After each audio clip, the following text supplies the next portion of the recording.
Hello and welcome back to Board Game Acrobat, where today I'm going to be walking you through how to play this game here, Chez Geek, the House Party Edition. This is from Steve Jackson Games, but I'll get right into how you play, because that's what you're here for. So, in most games, you're going to want to shuffle all of the cards. So you start with these purple cards here.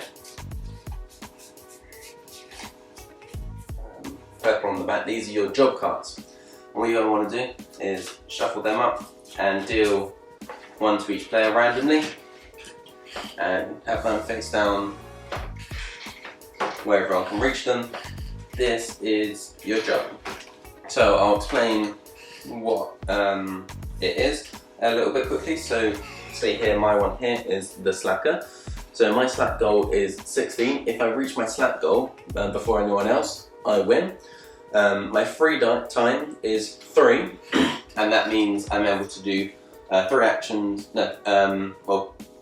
play 3 cards from my hand, excluding people cards and pet cards.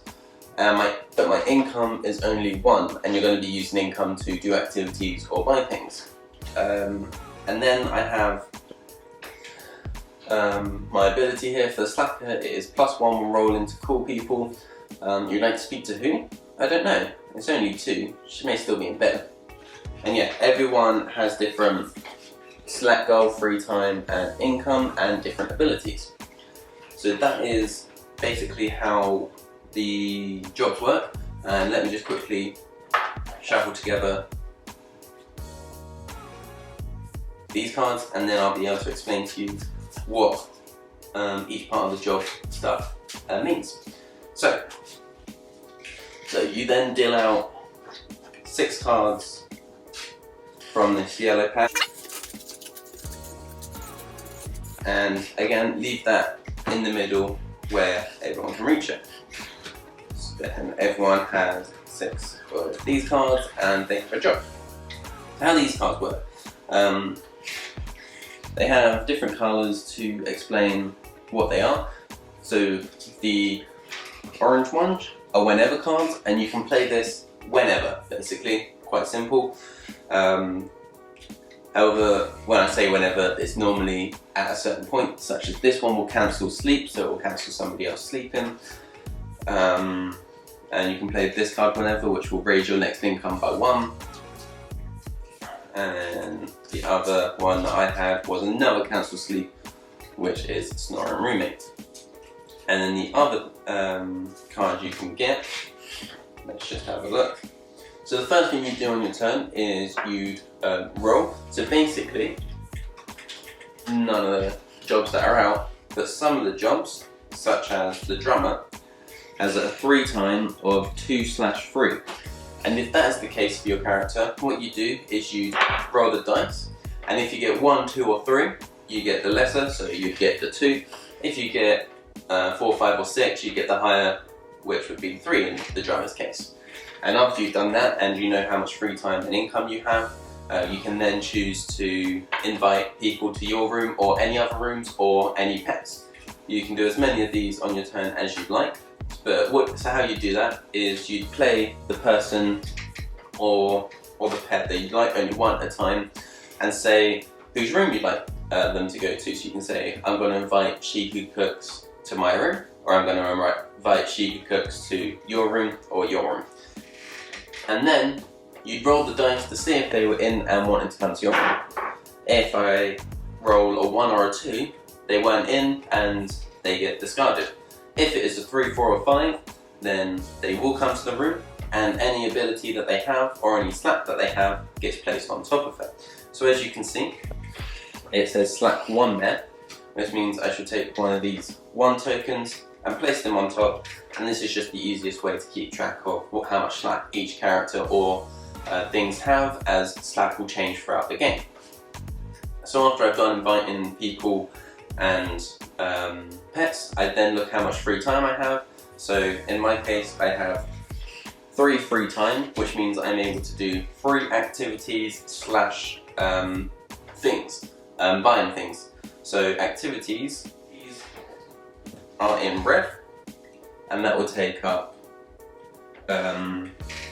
one of your free time. But however, also keep an eye on the cost because of your income.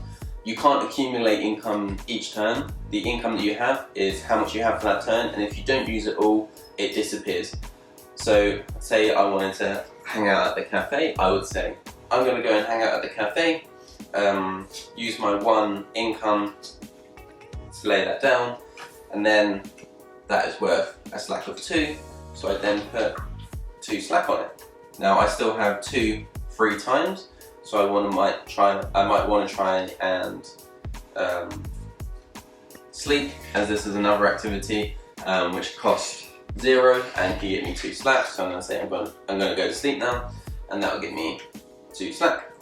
The other thing is you can say you're going to go to the mall to buy stuff, go to the shopping centre to buy stuff, whatever you want, and that's how you buy the blue stuff, or like such as this food or the booze. Now this will also take up free time, so if I've already used 2 free time to sleep and hang out at the cafe, I only have 1 free time left, so I can only do 1 of these.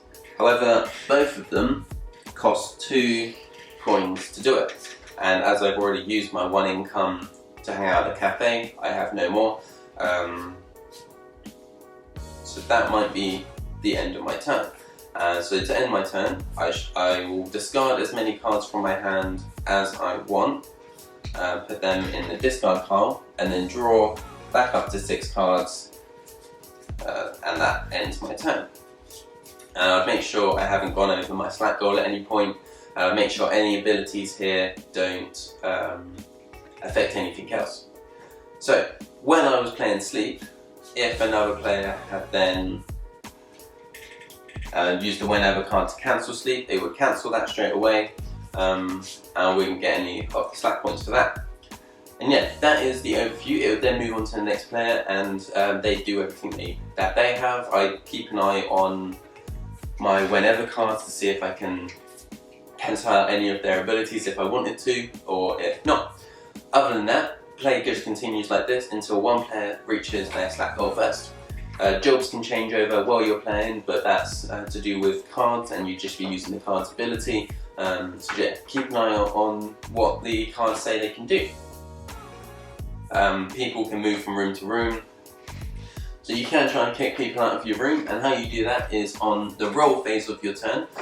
You can invite them to leave, and what you do is you roll a dice, and if you get 1, 2 or 3, they don't want to leave and they stay in your room, activating any bad abilities that they have on the card.